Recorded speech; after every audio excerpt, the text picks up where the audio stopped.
Welcome to your weekend. I'm Mike Krause, Vice President of Operations at the Independence Institute, sitting in for John Caldera, who is actually headlining a Star Trek convention as Lieutenant Uhura. So try and get that visual out of your head if you can. So the American Dream Coalition is having their annual conference here in Denver.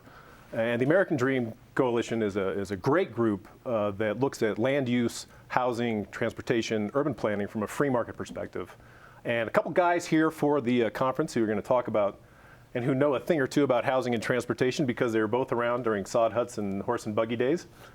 From the Cato Institute and Independence Institute's Transportation Policy Center Director, Randal O'Toole. Glad to be here. Thanks, Randall. And Wendell, Senior Fellow in Urban Studies here at Independence Institute. And you also have your own consultancy in land use issues and demographics. Right. Thank you. So let's dig into this a little bit. So the theme of this year's American Dream Conference is going to be the sustainability versus the American Dream. So first, let's do a quick definition. You're the brainchild behind the American Dream Conference. Tell me, what's the American Dream? Well, I think the American dream is the ability of Americans to live the way they want to live and travel the way they want to live and being responsible to pay the cost of what they do, but given a free choice. And too much of what government is about today is taking away people's choices to try to force people to do something that's considered to be more environmentally sound or sustainable or something, when in fact the alternative choices that they're trying to force people in aren't really any better than the ones that people would prefer. Okay, so well, let's look. So, I mean, the choices would be, do you want to live in a single-family home or an apartment? Do you want to drive to work, or do you want to take a clunky transit bus or a train? And most Americans prefer single-family homes, and yet planners want to put most of them in apartments. Most Americans end up driving because it's faster, cheaper, and more convenient, and planners want to put more and more people into transit that's slow, expensive, and inconvenient. Okay, so the flip side of the American Dream is sustainability. And by the way, this is becoming more and more of a buzzword. I mean, definitions change over the years, and so we used to talk about smart growth, and now it seems more and more we talk about this idea of sustainability, and it's a big deal in Denver and the Denver metro area because here in Denver we actually have a cabinet-level position in the mayor's office that's dedicated to this idea of sustainability and a chief sustainability officer. And we have goals in Denver that cover almost a dozen policy areas, everything from air and water quality to housing to transportation and energy and building. And so let's take a stab, and I think that sustainability seems to be almost like saying green energy, that people get the idea that this is something they're supposed to like, but they're not quite making the connection to how it works for them on a day-to-day basis. So take a stab at defining sustainability as we talk about it today. First of all, it may be that sustainability is the word in Denver. We've got a lot of other words: smart growth, urban containment, growth management, etc. As regards urban living, sustainability or smart growth, basically the big aim is to reduce greenhouse gas emissions, and the assumption is you accomplish that by forcing everybody into what we would call pack and stack housing. That is, get them out of the single-family houses, put them into higher density housing, build light rail, get people out of cars. And by the way, just parenthetically, I hope your viewers are aware of the fact that transit's share of work trips in Denver is no higher than it was before light rail was built. But wait, hold on a sec. Let's look at that for a second. So first define what you said when work ridership. Well, in other words, the percentage of people that use transit to get to work in Denver, the metropolitan area, is the same as it was in 1990. No, we have fast tracks. Yeah. So wasn't that supposed to take people? Oh yeah. Wasn't that supposed to take people out of their cars and put them on the trains? But there's a much more bigger issue here. Think about the fact that your housing affordability today, actually last year, the median house price was 4.6 times the median household income. It should be less than 3. In 1990, it was 2.4. In 1995, it was 2.8. Since 1995, based upon eligibility criteria and so on, and based upon the house price increases that have occurred as a result of this sustainability policy, because we've drawn a line around the city and we don't allow the market to operate in terms of land, you are now denying about 170,000 potential households in this metropolitan area home ownership because they can't afford it anymore because of these house price increases. So, and let me just finish by saying the sad thing about it is that the whole urban planning community believes that if we just make our cities denser, if we just get people out of cars, we're going to accomplish all sorts of great things with respect to greenhouse gas emission reduction. In fact, there's a growing body of evidence that says it is one of the least effective, most expensive strategies you can use. Okay, so basically, let's back this up for a second and let's put it back into terms that I can understand. That you're saying that essentially the number of people who use transit in some way, shape, or form to get to and from work roughly has remained the same over the last 14 years to 15 years. Yeah, yeah. Right, okay. All right, so you mentioned housing. All right, so housing and expenses in Denver is on the way up. It's going up, up, up. The city council recently tweaked our inclusionary zoning ordinance, which you've written about extensively, Randall, and they want to expand it and they want to make it more inclusive. But you said it failed from the first time, so there's really no reason to go back and take a second bite at this apple. So first off, explain, and this is the big push to make affordable housing available to people in Denver. First, explain what that means. Well, there's a difference between housing affordability and affordable housing. Right. Affordable housing is some houses that we build and subsidize. Right. And one way we subsidize it is we force developers to offer houses for less than market value or less than the cost to build them, which means they sell all the rest of their houses for that much more in order to make up for the loss, which makes the general level of housing prices go up. And this is the problem with inclusionary zoning. So housing affordability looks at the general level of housing prices and doesn't say, how can that poor person over there find an affordable home? It says, how can everybody in the region find an affordable home? So if we build a few hundred or a few thousand affordable homes for a few poor people, and yet we make the housing for everybody else more expensive, that means we're sacrificing, as Wendell said, housing opportunities for hundreds of thousands of people, not just hundreds of people. And let me add to that, because he's very right on that. When we go and we provide housing at with subsidies for a couple of thousand people, believe me, we are not providing housing for the overwhelming majority of low-income people. We are basically picking favorites. It is really a bad policy. So let's talk about this, though. So let's say you have people who work in Denver. They can't afford to live in Denver. They can't afford to buy a house inside Denver metro area, and so they end up living outside of Denver somewhere. The theory is that that is inherently unfair, and those people should be able, since they live in Denver, they pay taxes in Denver, like their the head tax, that they should be able to live in this city too as well. And so the city has to do something to make housing affordable for those people who currently can't afford to live here but work here. So what is the answer to that? Is that really the job of the government, or should the government say, hey, look, it's great that you want to work in Denver and you live where you can afford, and if you don't like that situation, there are other workarounds for you to take. What you need, so what's the alternative? The answer, first of all, recognize that the affordable housing problem is largely created by governments that have created this voluntary urban growth boundary in the Denver area that has driven all house prices up. If we were to gradually relax that boundary and allow a competitive market in land to be restored, as Anthony Downs has suggested, you would have a lot more affordable housing. Then you can deal with what we might have to deal with in terms of subsidies. But think about this.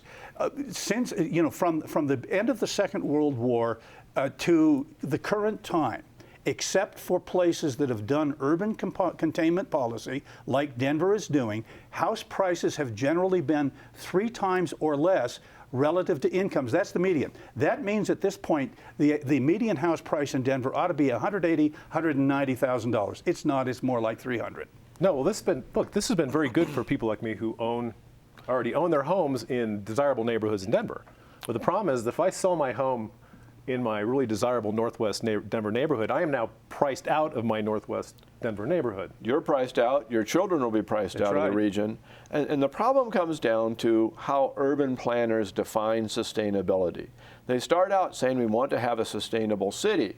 Okay, that sounds good. But then they say sustainability means reducing greenhouse gas emissions. Well, there's a lot more to sustainability than just greenhouse gas emissions. Then they say, well, the way to reduce greenhouse gas emissions is to get people to drive less. Well, actually, it's a lot more effective to make cars more fuel efficient than it is to get people to drive less. But then they say the way to get people to drive less is to pack them into higher density housing. Well, actually, it turns out people in high density housing drive just about as much as people in low density housing. So they start out with this generic term sustainability, and they take all of these steps, all of which are wrong. And yet they then impose this on cities like Portland, Denver, San Francisco, cities all over the country. Planners are imposing these ideas, pack and stack housing, putting 80% or more of all new housing into high density developments, when that's not the way Americans want to live or should have to live. And let me add to that a couple of things. And when we pack them into higher densities, we increase traffic congestion, which increases fuel consumption and increases greenhouse gas emissions. And so, and the thing is, Randal mentioned the idea of making cars more efficient. That's being done now by federal law or by federal regulation. The projections of the Energy Department tell us at this point that essentially better cars are going to reduce greenhouse gas emissions for something like 10 times as much as the most optimistic, reasonable projections for urban containment policy. So again, the question is, if you want to reduce greenhouse gas emissions, what you need to do is figure out the least expensive way to do it and do it. That's not what's being done right now. So, well, there's a reason that these planners are making these assumptions and basing their plans on this idea. Well, you call it pack and stack, which is a great old term. We call it density around transit. And in fact, Denver's new planning director seems to be a big advocate of density around transit. But but the city of Denver and other municipalities around in the Denver metro area are making assumptions that they need to do this, that they need to increase the density, that they need to increase the multifamily housing stock and the rental housing stock, based on the idea that thousands upon thousands of millennials, young people, are coming to the Denver metro area in the next decade, as well as thousands and thousands of fogies, empty nesters, who are going to sell their big houses out in the suburbs and want to come live in an urban core neighborhood. So this is a great opportunity. We have an economist and a demographer. Do the demographics bear that out? Absolutely not in either case. Well, explain. I can tell you first of all about, explain where the millennials are going. The most popular city for millennial in-migration in the country, called San Antonio. They don't even have a light rail system. They just shut down the idea of a streetcar system. Riverside, San Bernardino is number 2. Denver is number 7, behind Houston. There isn't a city in this country that isn't going after millennials, and you see them in downtown Denver. I recognize that, but you know what? 80% of millennials in this country do not live in urban cores, though to read the press you would think they do. As regards the empty nesters, the data is very clear. I realize the urban planners have been hallucinating to suggest that empty nesters are moving to the cities. They are not. Empty nesters are not only moving out of the cities, the demographic data shows, and you go to newgeography.com and look it up. I've written about this and shown the numbers. The empty nesters are not only leaving the city, they are leaving the inner suburbs as well. The only place that is really gaining is the outer suburbs and outside the metropolitan areas. Because what happens when you get a bit older and you want to, find a nice place to live? You might go to the sun of Arizona, maybe Prescott. You might go to Florida, though not many people from Denver would go to Florida. But the basic point is the empty nesters, it is an absolute myth that the empty nesters are going to the cities. It's just not happening. So what is happening? What is happening with metropolitan urban core areas in the country? And I know that Denver, places like Denver and Seattle, are in the midst of a boom, but other metropolitan areas are actually having out migrations. Is that correct? We're now looking at urban core analysis at the zip code level rather than cities. Okay. Because, with all due respect, if you think Phoenix is a city, you've never been to a city. Much of Denver looks more like a city, but we're now basically doing analysis that says, let's look at the transit market share, the density, the age of housing, and what's happening. And in fact, around the country, there is a continuing decline of urban core residents from about 16% in 2000 to 14% now, and they're moving to the older suburbs, and the biggest gains are in the newer suburbs, those being those developed after 1980 and the exurbs. And so this whole idea of a return to the city is just plain not true. And we've covered this in a number of articles on New Geography. Just to give you one more point, the Census Bureau, looking at the 2000 to 2010 results, said, yeah, my goodness, it certainly looks like we have a lot of new people living in these urban cores. Yes, within 2 miles of the city halls of places like Denver, the 52 large metropolitan areas in this country, you had an increase of 200,000 people in terms of the population. Between 2 miles and 5 miles, you had a decrease of about 270,000 people. So there was a net loss in the urban cores. And you can look at the numbers. I can't remember what it was, but the overwhelming majority of new metropolitan growth, which was like about $17 million, occurred, million people occurred outside 10 miles from the city core, including in Denver. All right, so where are these? So then, if there's an out-migration, where are these people aren't going out to these things called the suburbs, right? I mean, tell me that's not true. The problem is that urban planners do not understand basic logic. They look at the urban cores like Lodo, and they say, okay, who's living there? It's young people who have no children. So therefore, anybody who has no children wants to live in the urban core. Now that's like saying all dogs have 4 legs, this horse has 4 legs, so this horse is therefore a dog. That's not logical. They need to look and see where everybody actually wants to live. And even among millennials, surveys show that close to 80% of them aspire to live in a single-family home with a yard. And that's okay. And it doesn't matter if that's inside of the city limits or out in an exurb or a suburb. People still want that home ownership. That it doesn't matter, but right? Our population is growing, especially in urban areas in the West, and there isn't room to build a lot more single-family homes with yards in the cities, so they need to be built in the suburbs and in the exurbs, and that's where people are moving. But there might not be a lot of rooms in the cities to go out, but you can go up. But there's a ton of room outside the cities, right? There's a ton of room outside.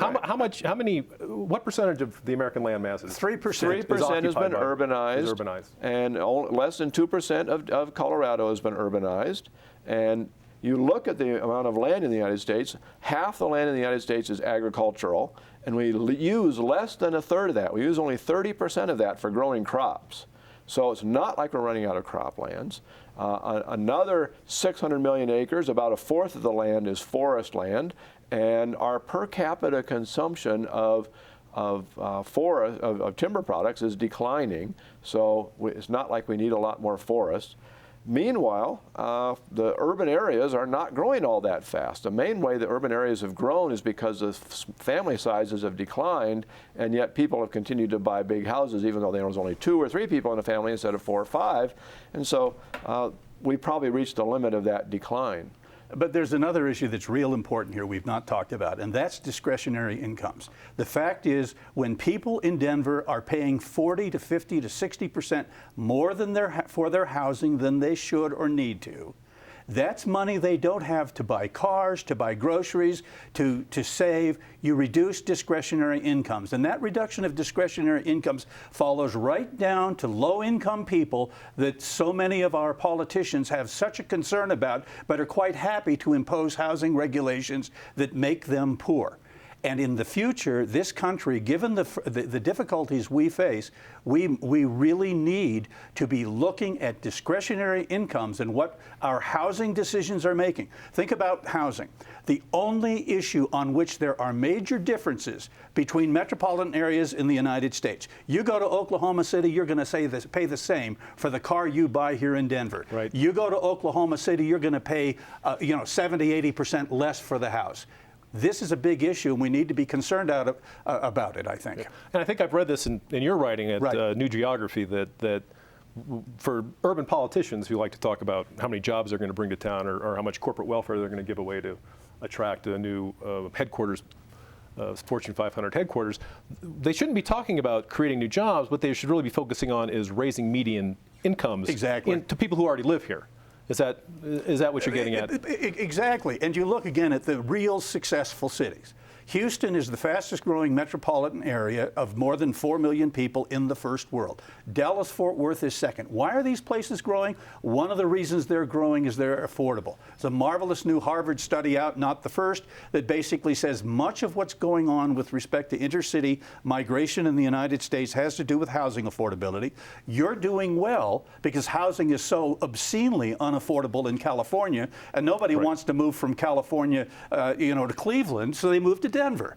But in the long run, Denver's a reasonable market compared to California, to a Californian, yeah, but not necessarily to someone from Ohio. So in the long run, you run the real risk of putting yourself in a position where you're not going to be attracting migrants. Because let me tell you, with that urban growth boundary, there is only one way for house prices to go, and there's no reason why in 20 or 30 years, given the current policies, this metropolitan area might not be as unaffordable as California. So let's talk about this idea of poor people, rich people, houses. So on Joel Kotkin, who runs the New Geography website, excellent website, by the way, the great work you guys are doing over there, he talks about luxury cities versus opportunity cities. A luxury city has extreme income disparities, class chasms, low economic mobility for the lower educated and working class people, and poor mobility for working class people. These are cities where there's creative class jobs, there's professional jobs, housing's very expensive. They're like playground, as Joel calls them, they're like playgrounds for the well-to-do. Then he talks about opportunity cities where you can still own a home and have upward mobility, both economically and the ability just to plain get around and go get a job. So where's Denver heading? Are we going to be a luxury city, Randall? Or are we going to be an Denver opportunity is definitely city? heading for a luxury city. You look at the data, and places that have unaffordable housing are growing slower. Places that spend lots of money on transit. I mean, almost no urban area in America does transit carry more than 2 or 3% of all travel outside of New York and Chicago and Washington, Boston, and San Francisco. So you end up with carrying 2% of all travel, and you spend two-thirds of your money on transit when you build something like fast tracks. Those urban areas are growing slower than the ones that aren't spending a lot of money on transit. Another factor is tax increment financing to subsidize all the new development that's popping up around Denver and places like that. Okay, well let's back up for a second, because the point is that tax increment financing also slows down growth.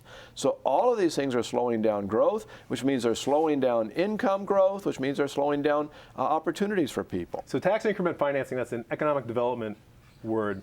Let's simplify that. Corporate welfare. That's what you mean. It's corporate welfare is where they take the property taxes that somebody pays, and instead of using them for schools, fire, and police, we use it to subsidize their own development. So the developer actually gets to take the sales taxes, sales and property taxes, and property taxes, and apply those to the debt from building their project. Yeah. Right? Okay. Luxury city. We're heading for Denver. Going to be a luxury city. Yeah, I think you're definitely going in that direction. Okay. So let's talk about what could Denver do to. And look, we're in the middle of a boom here in Denver. You just look at the cranes on the skyline. Is there anything Denver could do to not slow down this current growth spurt they're in, but to avoid becoming like a San Francisco, where it's simply unaffordable for the majority of working class Americans, and it becomes a playground for the well-to-do and the creative class? What can be done? Is there anything that can be done? Yeah, as I indicated before, you need to start relaxing the urban growth boundary. You need to get a competitive land supply. And you'll know you're there when new housing is coming in at no more than 3 times the median income. That's when you know you have enough land. The planners love to go out and figure out how many people are coming to the area and say, oh, do we have enough lots out there? Not understanding, that when you draw lines around things and when you limit things, you raise their price. It's why we've always been And we're where now? You said 3%. You're now at 4.6. That actually doesn't sound like a big difference, but in terms of it's a huge demographic terms, it's a huge difference, right? In terms of being able to make a loan, if you want to get a loan to buy a house and pay back the loan, you pay back about 25% of your income on the loan. It's going to take you well over 30 years to pay that back. If you can at all, depending on the interest rate, you might not be able to get it unless you find a lender who's willing to lend you enough money that you have to pay back 30, 40, 50% of your income to pay back the loan. You have about 1 million households in Denver. 15% of, the increase since 1995 in house prices relative to incomes has been enough that that the difference is 150,000 households. Denver, now granted, maybe all those people don't want to get houses and so on, but theoretically, Denver, the Denver metropolitan area, is saying no to 150,000 people who would not qualify today under the situation that existed in 1995. On the other hand, if you go to Dallas, Atlanta, Houston, you will not find that. All right, so this isn't something that Denver can just undo on its own, though, because this growth boundary is not just a Denver-specific thing. This is actually a regional. It's a Dr. Well, Krause. let's say Dr. Denver Regional Council of Governments. Denver Regional Council of Governments needs to get rid of the urban growth boundary. Right. But Denver also needs to get rid of the attitude that congestion is good. There's this attitude. Congestion's bad. No. Denver's attitude is congestion is good. So the Denver doesn't fix the traffic signal, so they're coordinated. Denver has turned one-way streets, which are a great way of relieving congestion, into two-way streets, which actually makes them more dangerous for pedestrians. Denver is doing traffic calming. They do all kinds of things to make congestion worse, and that harms the region as well. Well, our former Denver City Council president actually wrote in the Denver Post recently in an op-ed that making it more of a pain to drive in Denver was actually part of their master transit plan. And she was disappointed that it didn't work. And it hasn't been working particularly well because people keep driving their cars. Yeah. Well, here's the thing you need to understand. Transit gets you only to downtown. You know how many people go to downtown Denver to get to work? Somewhere in the range of 20% of the population that works downtown. How about Tech Center? Tech Center is almost as big as downtown. And we're talking about a transit share of in the 2 to 3% range. We need to understand that everywhere, and I don't mean America, I mean Western Europe, transit is about downtown. When's the last time anybody figured out a way to get from one suburb to another on transit? And by the way, only about 10 to 15% of the employment in Metro Denver is downtown. Okay, so people want to learn more about the American Dream Coalition. They go to the AmericanDreamCoalition.org. Come to our conference at the Embassy Suites in Stapleton, which will be all day Saturday. There's a charge if you want to eat our food, but other than that, you're welcome to come and listen to all the lectures. If people want to read more Wendell Cox, newgeography.com is the best place. Outstanding website, by the way. Thank you. Randal, Wendell, thank you, and check out the Independence Institute at independenceinstitute.org.